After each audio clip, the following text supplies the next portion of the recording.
Welcome, welcome, welcome. Good morning, good afternoon, good evening. Thank you guys once again for joining the 9 A's podcast hosted by yours truly, Kevin Thompson, founder and CEO of 9A Capital Group. Thank you guys for joining us. As I always say, subscribe to the channel. As I always say, go and get my book, MLB to CFP, live on Apple and Amazon. You have any questions, comments, or concerns, email us at info@9acapitalgroup.com. Send us your questions, go to the website at www.9acapitalgroup.com. Schedule an appointment. As you know, we're here to do what? Educate, empower, engage, and also entertain. Follow us on all social media channels at 9aCap or at MLB to CFP. And subscribe to our Substack. Now what? Today I'm bringing some hard hitters to you. Today, Lindsay Bell of 248 Ventures, CNBC contributor. She's going to be on the call today. We're talking all things finance. We're talking about these oil markets. We're talking about the economy. We're talking about what we should all be thinking in regards to the market in itself. We're going to break this down and have some fun while doing it. Lindsay Bell, welcome to the show. Let's get it.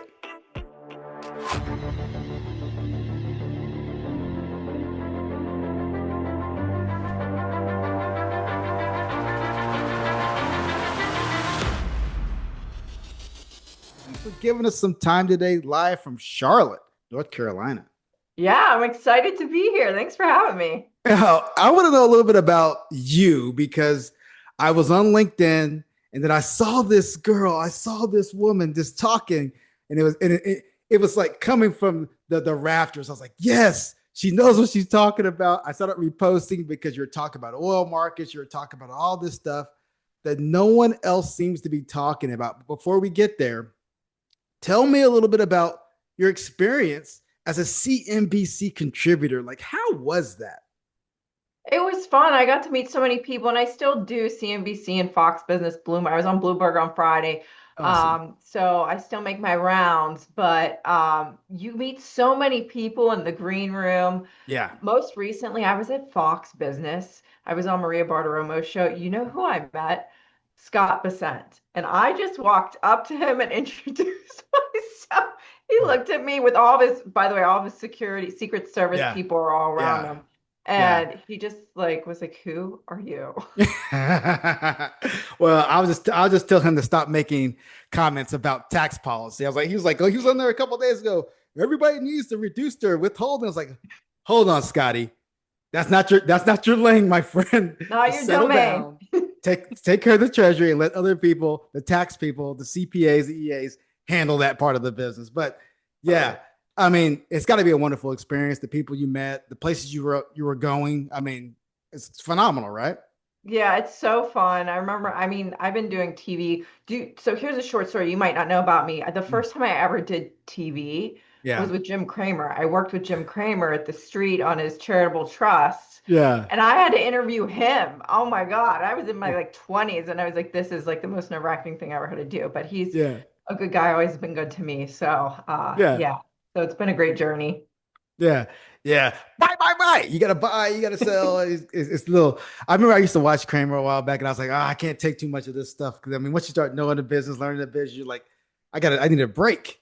And again, it's awesome. So tell me, chief investment strategist, you have your own firm. Tell me about 248 Ventures and how that came about. Yeah, so 248 Ventures. Well, I was the chief investment strategist at Ally, which is why I'm in Charlotte. I moved down here for that role. I was there for a number of years, and it was a great opportunity. But things come to an end, and I've been on my own since 2023. And I've done a couple different entrepreneurial things along the way, and I'm always open to new ideas and trying new things out. But my firm, 248 Ventures, I actually work with some small to mid-sized RIAs. I help them with their research insights and content strategy. I've worked with fintechs in the past. And so really it's more of a consulting business than anything, but I'm enjoying it. I work on my own time. And, I have a little more or a little less, I guess, of a filter now that I'm on my own versus when I was at the bigger shops, representing them on CNBC and other places. So that's why you see some, I hope, interesting commentary out of me. Didn't it feel like the handcuffs have been taken off, the shackles have been lifted? I remember I was at a shop and I couldn't say half the things I'm saying now. And I Hey, Kevin. Hey, by the way, if I want to say something, I go to my compliance officer and I put my compliance hat off. Can I say that? Yes, I can say that. You know what I mean? So versus like 6 layers of compliance and a week later, you finally get the approval. And then it's like, well, that happened like a month ago. Why do I even have to talk about it? Right. Right, exactly. Or you had to Oh, go back and forth to massage things. Yeah.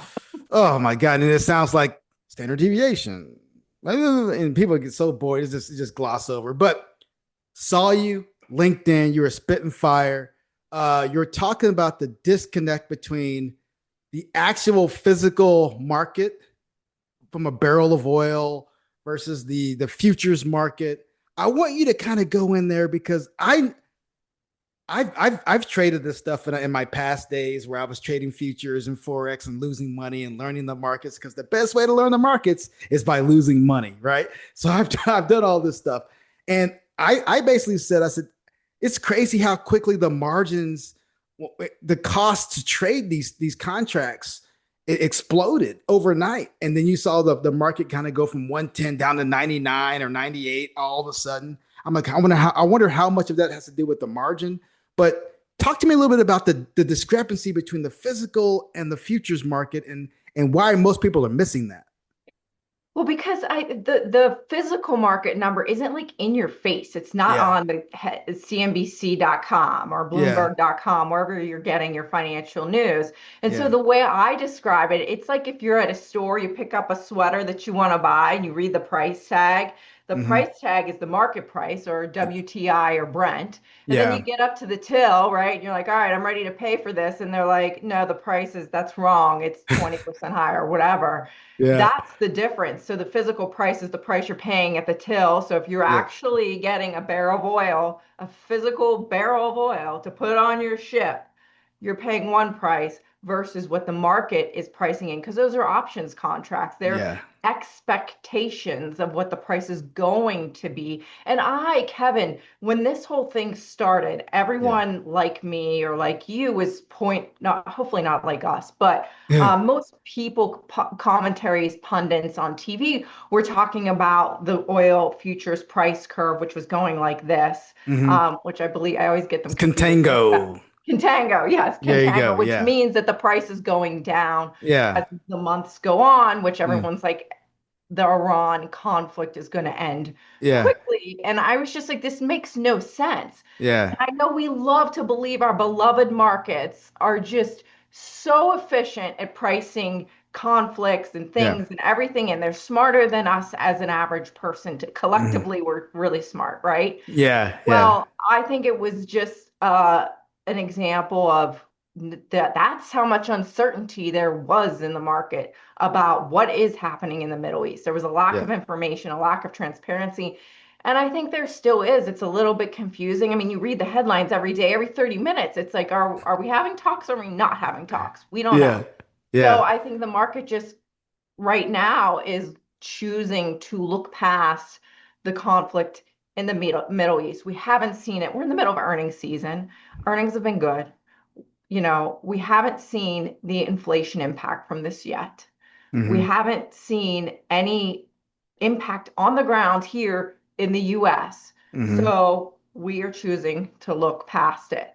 And I think that there is more in this instance, there's more to tell by looking at the physical barrel. I mean, Chevron's CEO came on CNBC, and I think it was either a shipping CEO or another energy company CEO that was like, listen, this is going to take a while. Even if the Strait opens 100% tomorrow, there's going to be at least months, if not a year, before we get back to normal transportation, getting these ships into all the ports around the world that they need to go to, and then offloading that inventory and getting it to where it needs to be. So it's going to take time to get back to normalization. So I think when the consumer expects inflation to go up in the next year, that's like actually valid. I know we're all Hmm. like consumer sentiment. I mean, I've covered retail and the consumer at Deutsche Bank and JP Morgan for a long time. And Yeah. we looked at sentiment, but it's always like, listen to what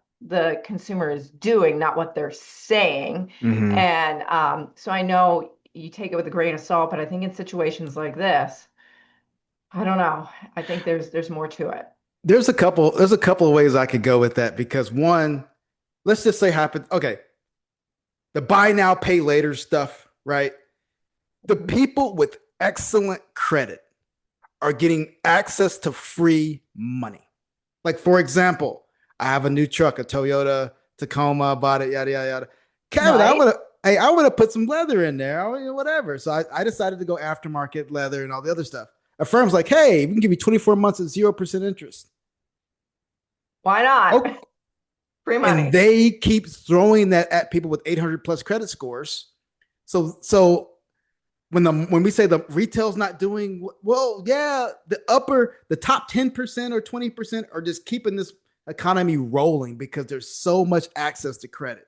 Until that stops, especially when we talk about home equity lines of credit, until we talk about all these different credit options, the leveraging of the economy, I mean, this party's going to continue to roll, right? I mean, that's just what I'm seeing.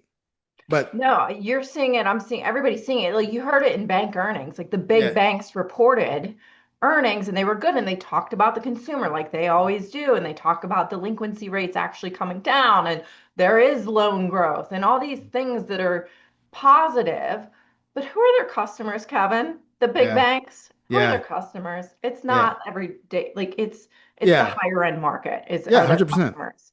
And so I think that it's a little bit like sad, but I Yeah, think commentators, when you look at the banks, that's what you're looking at. And so everything seems fine and dandy.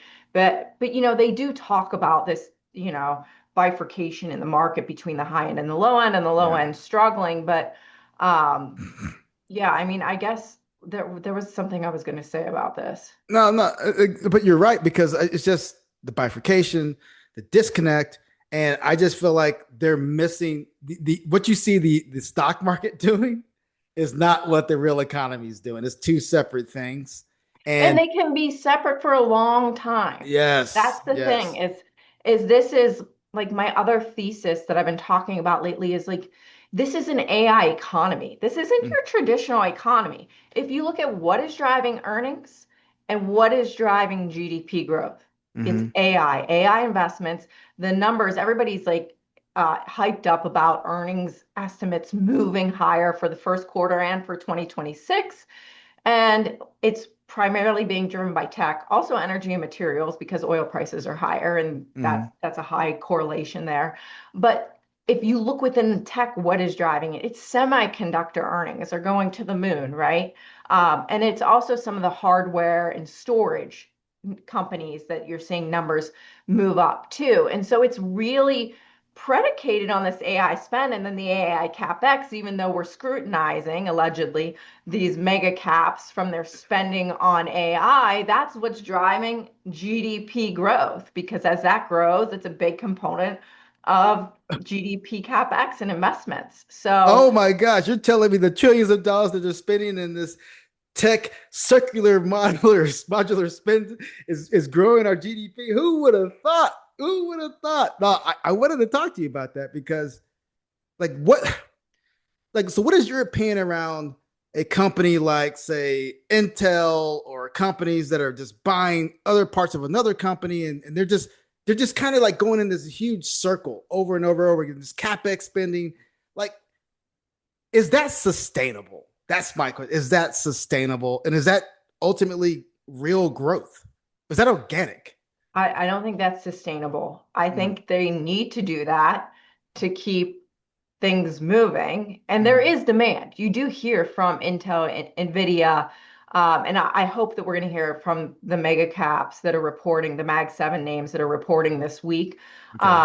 You do hear that the demand certainly outweighs supply. There's issues with being able to produce enough chips to meet the data center growth demand. So that's all good, but you got to wonder when do we get to the point where we're building too many data centers, more than what we need? When does it flip? And I think for right now, we don't really have a way of knowing that, at least in the near term. You are seeing revenue growth at a lot of these companies too, to help offset its subscriptions and its cloud AI cloud growth and its AI advertising engines and things like that. you're going to see that growth in the near term, and that's why it's trickling down to the bottom line. And these are the companies with the largest margins in the S&P 500, and they just keep growing. So I think it could go. I think it could go for a while, but it's something that I'm going to keep a close eye on because the question is how long can that growth outpace or outweigh the growth of the traditional economy, the weakness that we are seeing in the consumer and that could spread to other parts of the consumer if layoffs continue to pick up, you know? So That's what I found curious because I was at the Future Proof Festival last year and I was hearing, and I'll be there again. I'll be speaking again. It was just a great opportunity. Thank you guys for allowing me to do that. so But fun, so yeah, fun. yeah. So what scares me is when, and I'm not gonna mention her name, but she gets on stage and she says, "Hey, Microsoft is cutting 8,000 jobs. This is great for the company because that's more revenue coming in, and you're gonna see it in earnings." And I'm like, that's great. What happened to those 8,000 people? You know what I mean? It's like, I mean, yeah, we believe that the tech economy can just absorb those jobs and those jobs will go right back into society and all the other stuff. But that's not what we're seeing right now. We're seeing people in IT off for 30, 60, 90 days trying to get new jobs. My question is, like, when are we gonna see like the impact of that on the economy? And then what kind of impact? I mean, I know you're not the economist. I'm just kind of talking out loud, but it's just like what I mean, shouldn't we expect to see something negatively impact from job loss? And even though those jobs aren't necessarily being seen in regards to the overall numbers, like, oh, 4.3% unemployment. Yeah, but you know what I mean? Yeah, there's always a yeah, but, right? Yeah. And you have to wonder like how accurate some, again, I am not an economist, and so I'm not like the expert on the economic data, but I do always have macro insights Yeah. and Yeah. thoughts. Yeah. And so I'm not a labor economist, but I do think there is like you got to wonder how accurate the data is. You know, the response rate to some of those surveys is very low versus Hmm. history. I do think there is like the folks that have last week got announced laid off at Meta and Microsoft, these people are going to get severances, right? And so they're Hmm. not going to show up in jobless claims until that severance runs out, right? Yeah. So Hmm. that's it's going to make layoffs continue to look okay. But the worrisome part of that is that these people, these aren't like the lowest level employees that they're laying Exactly. off, right? These Yeah. are people that are contributors to the economy, maybe part of that mid to higher level of influence Hmm. that like that's actually going to impact the economy. And so Hmm. that's the other thing I always talk about. Everybody is the economist, or if you follow some of them on LinkedIn, some of them are brilliant and they have wonderful things to say, but a lot of them are focused on this the 24-year-olds or the right out of college grads. There is a problem with them having a hard time finding jobs. Yeah. But I always say, what about there was like a big article in Bloomberg done on Bloomberg Business Week. It was the cover story about like, what about the kids? And I was like, well, what about the people with 20 to 30 years of experience that can't find a job or are taking lower paying jobs that are in their what should be their prime earning years, their Hmm. peak career years, and their peak spending years. Yeah. This is an impact for the economy. So I do think it's, you know what, sign, this is what I was going to say earlier when we were talking about the consumer. And Yeah. sorry, I'm like just No, no, moving no. around Go ahead. here. Yeah, go. But what I'm looking at is housing inventory and homes for sale. Hmm. That is, I think, going to be the indicator and the clue to which when the economy is really slowing down. Hmm. Because I think that inflation in homeowners insurance, property Oh, tax, oh, just healthcare insurance, like these are oh. real expenses. I know it's killing me too. Just hit me with three shots. Oh my God, why you do that for me? Go ahead, go ahead, go ahead. But no, so I think you're starting to see more homes come on the market. It's like, I mean, we're still like weak inventory levels versus history. But I Yeah, think as that creeps up, that's going to be a telltale sign because these are people still have mortgages that are locked in at 4% or lower, yeah, you know? yeah, And so if they're selling their house, it's into higher interest rates, yeah. into a market that's less affordable. Like, it's just They something need I'm the keeping money. my eye on. They probably need the money or something like that, right?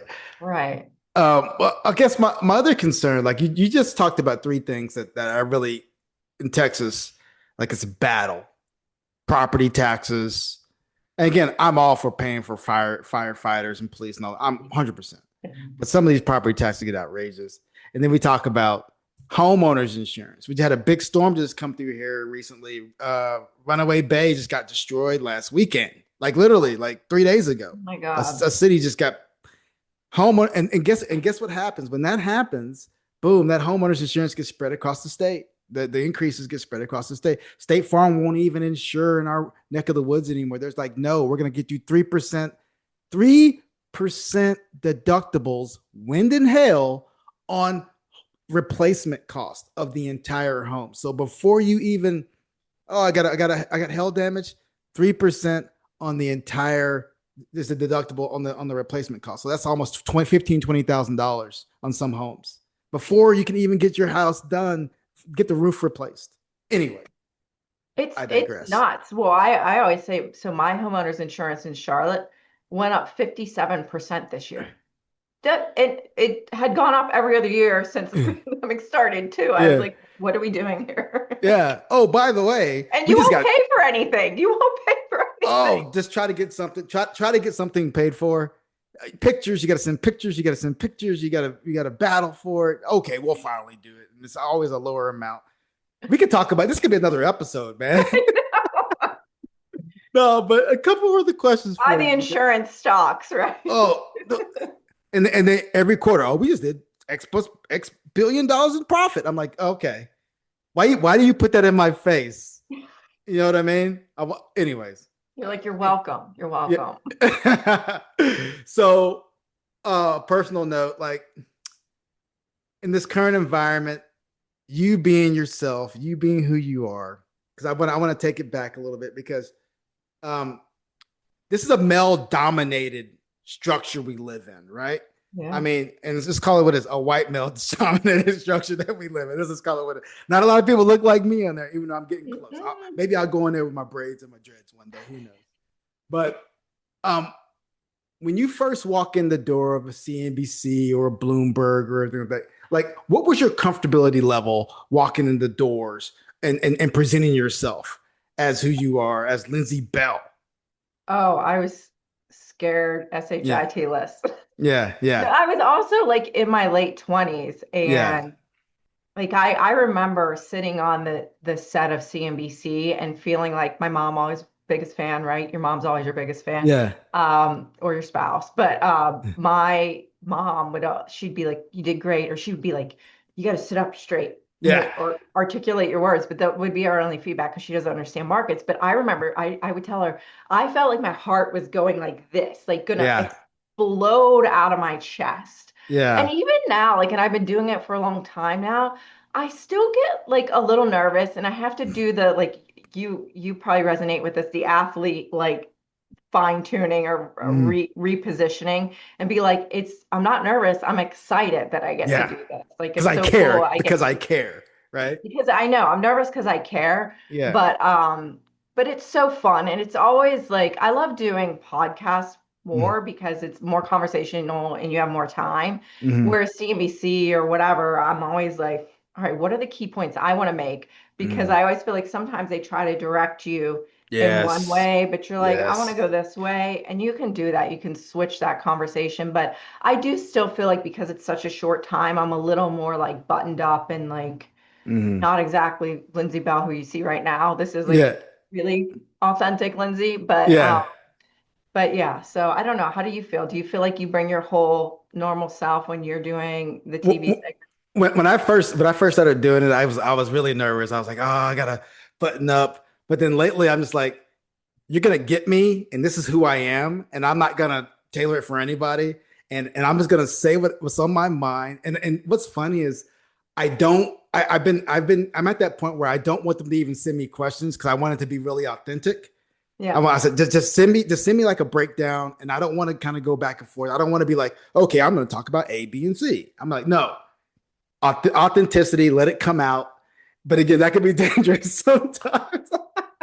Sometimes you're like, oh crap, I didn't look at that. Yeah, exactly, exactly. That I mean, you got to be careful with that. So a couple more questions because I wanted to kind of take it back a little bit. So with markets, you're really big into that. What do you think in regards to our economy? Because there's a disconnect. We already said there's a disconnect. What do you think in regards to like CPI? You don't believe in it. Owner's equivalent rent. Owner's equivalent rent is a joke. But can we trust the data? Like you said, we couldn't. But can we trust the data moving forward, even though it's going to be provided to us? Because again, October is basically blank in the CPI data. How are we supposed to look at that moving forward? How are we supposed Well, to take that? I think we just like I think it's the best we've got. Mm-hmm. So I think we have to interpret it, I think directionally. First of all, with CPI, it's always bothered me that they Mm-hmm. take housing and energy out. I'm like, these are like everybody's two largest expenses. Oh my God. So why would you Mm-hmm. do that? I understand energy is volatile, but that's Mm-hmm. the way it is. But it's also Yeah. seasonal. Like we know Yeah. that. So Well, I they like say to they say housing makes up 34%, and then the food we don't want that in there. The internet, it's like I live with food. I got to eat every day and energy. Hey, I flip these light switches. All this conversation is through energy. So how do we ignore that? Right? You're absolutely right with that. Yeah, so I think that we gotta, like, I think inflation is gonna go up over the next several months. Like, the sooner the Middle East conflict ends, the better for everybody. Mm-hmm. I think that what you saw in the retail sales number, the number was good for March, and I think that was people pulling forward spending because Because of of the inflation. Mm-hmm. worry of inflation, because that was a Mm-hmm. big jump in the inflation expectation from Yeah. the consumer. And so I think they were worried and they were spending more. And Mm-hmm. even when you adjust that, because the retail number is not adjusted for inflation. And when you do, even that, it's still very subdued. The savings rate has fallen for the Mm-hmm. consumer. And I just think that they're like the consumer is walking on a thin line. We've been really resilient. I've always been a fan of the consumer and the belief that the consumer can stay resilient. But I think that the more inflation goes up, like we are very inflation fatigued in this Yeah. country because the things that impact us the most, like food, like energy, like housing, has all continued to rise. And wages, that number is just total Yeah. not. If you look at middle to lower income consumers, their wage growth has completely not kept up with wage growth. Oh my God, but that's not what they're going to tell you because they say if you go to $1 to $2, oh my God, that's what's that 100% increase? I don't know what the numbers. Yeah. But anyway, hey, they went up 25%. They went up 30%. That's way higher than the guy who's making $1 million. I'm like, come Yeah. on, man, stop. Well, and I just say, and I hate to I am like cautious on the market. Like Yeah. I'll be honest about it. And I'm usually a glass half full type of gal. Hmm. But I've become more cautious since the Middle East conflict has started and since AI has like advanced so quickly in this Yeah. year, and because I worry about it, what it means from a job perspective. Um, and I think it's like I am a believer. Like I look back at the 90s and I'm like, listen, yes, a lot of people lost their job in the mid 90s. Like 2.2 million people lost their jobs. Hmm. And but the vast majority got new jobs by 1998. So they had to like kind of move into different industries or new industries were born or whatever. And I do believe that is happening right now. And but I worry that AI is moving too fast and companies are reacting quicker than the AI will allow them to. And I just, I kind of worry that the reinvention doesn't happen as quickly as the letting go happens. So I've been reading FinTech Dystopia by Hillary Allen. I think it's Hillary Allen. But anyways, phenomenal book. It's free online, by the way. And Okay, she I'll made, check it out. oh my God, it's phenomenal. It's phenomenal. So Okay, basically, she says that, I'm writing it down. oh, well, you won't be replaced by AI, but your boss will be convinced by an AI salesperson to replace you. Basically saying that Silicon Valley has done such a great job selling technology to unproven technology to people that it's not the technology itself that's replacing you, it's the company wanting to replace you that's going to implement this thing.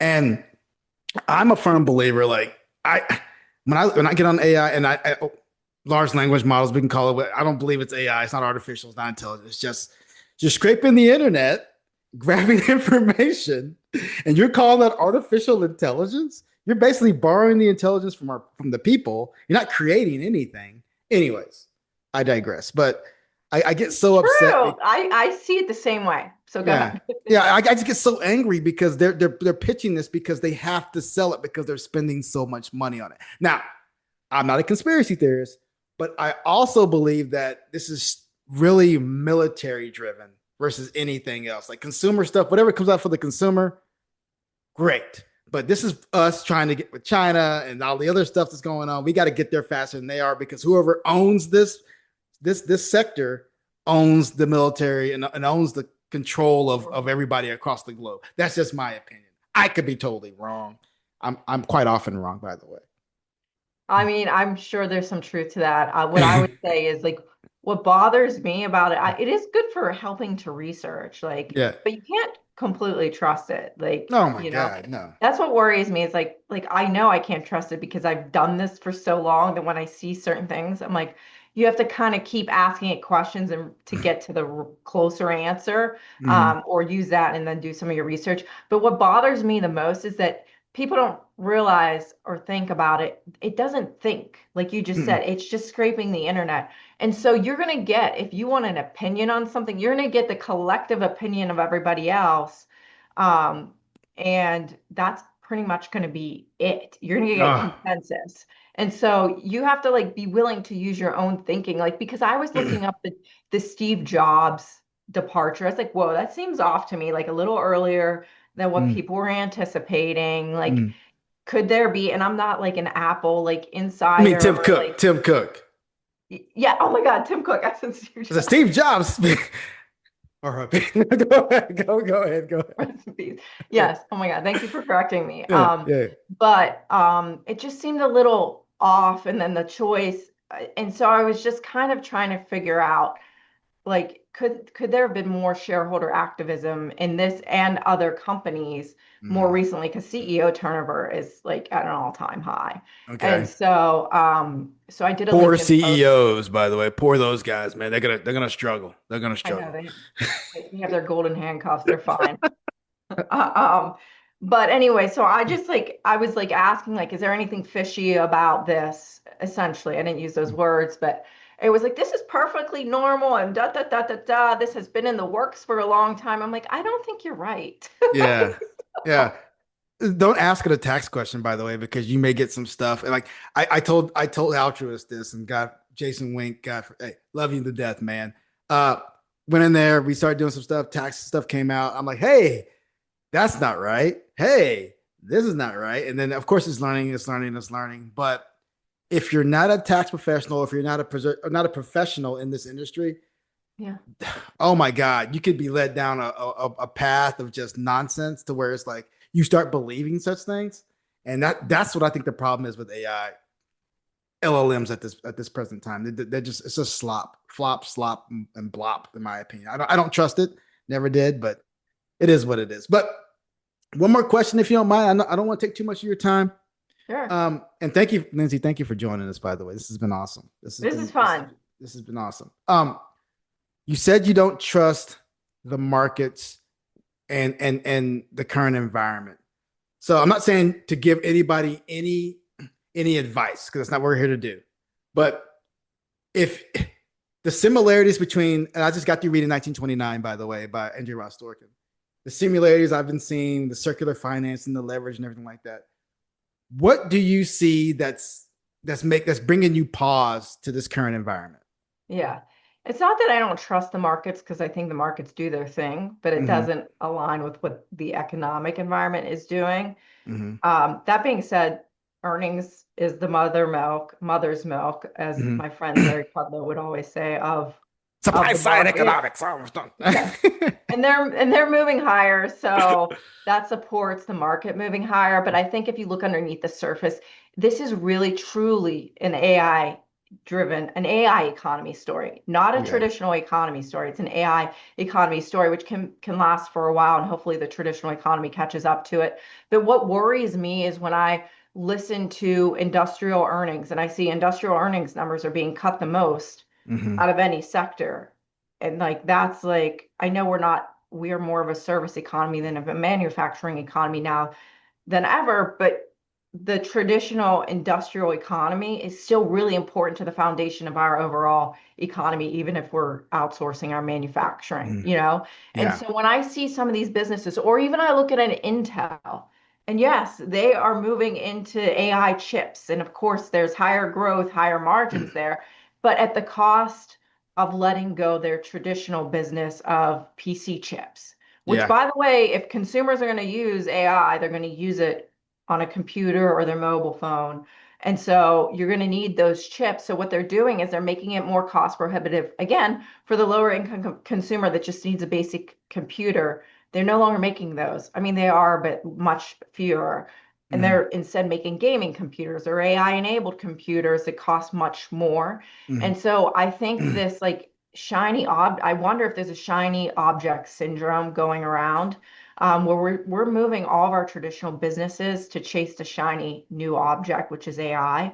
Again, like I was starting to say, you're seeing it in industrial companies too, where they're like, we are in a logistics and transportation recession. We have been for years. Yeah. And the economy's been fine getting along without it, but you're starting to see those businesses just, it's not like I don't think those are dead businesses, you know?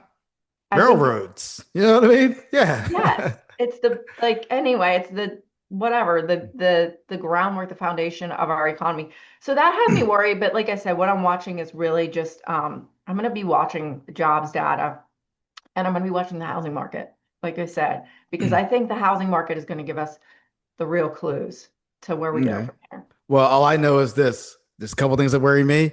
One is the government nationalizing, quote unquote, taking stakes in Intel and these other companies. Hey, what the hell's going on there? I mean, we got to stop doing this stuff. And airplane, like what airplanes? We're going to Spirit now? Come on, man. Just relax. I know you want to be a businessman, but come on. Just keep the government out of the private sector. You know what I mean? Let's keep capitalism if we can. We're not a private equity shop. We're a country. Maybe we are. Who knows? No. But secondly is, again, you're right. Industrials, keep your eye out on those, because again, that's earnings, mother's milk, all of that. It's powerful, and that'll give you direction of everything. Lindsay, 248 Ventures. Hey, thank you for joining the 90s podcast today, my friend. We appreciate this. We love your insight. Keep throwing it out on LinkedIn. I appreciate that, because that makes me feel it makes me feel like I'm not talking in the ethos, and people are just ignoring me. Like, Kevin's just talking again. No, other people are doing the exact same thing, and we appreciate it. Yeah, that's how people find you. I'm telling you. Well, hey, CNBC contributor, thank you so much, and we appreciate your time. All right, Kevin. Thank you. We just had Lindsay Bell of 248 Ventures, CNBC contributor, on the 90s podcast today, talking about economics, talking about where we're headed, talking about the AI economy. And is there some kind of disconnect between most of these markets? Is the economy not the financial markets? Is the AI economy a little bit different than what we're feeling? Is the traditional oil market and the physical market off a little bit as well? We've talked about all of that, and she was a stalwart. She has been a stalwart in this industry and will continue to be one. Like I say, subscribe to the channel. Go and get my book, MLB to CFP, live on Apple and Amazon. You have any questions, comments, concerns, you can email us at info@99capitalgroup.com. Send us your questions. Go to the website at www.99capitalgroup.com. Schedule your appointment. As you know, we're here to do what? Educate, empower, engage, also entertain. Follow us on all social media channels at 99cap or at MLB to CFP, and subscribe to our Substack. Now what? Hey, we're bringing the heat. More to come. Thank you guys for listening. Stay humble, stay safe, my friends. I'll see you again soon.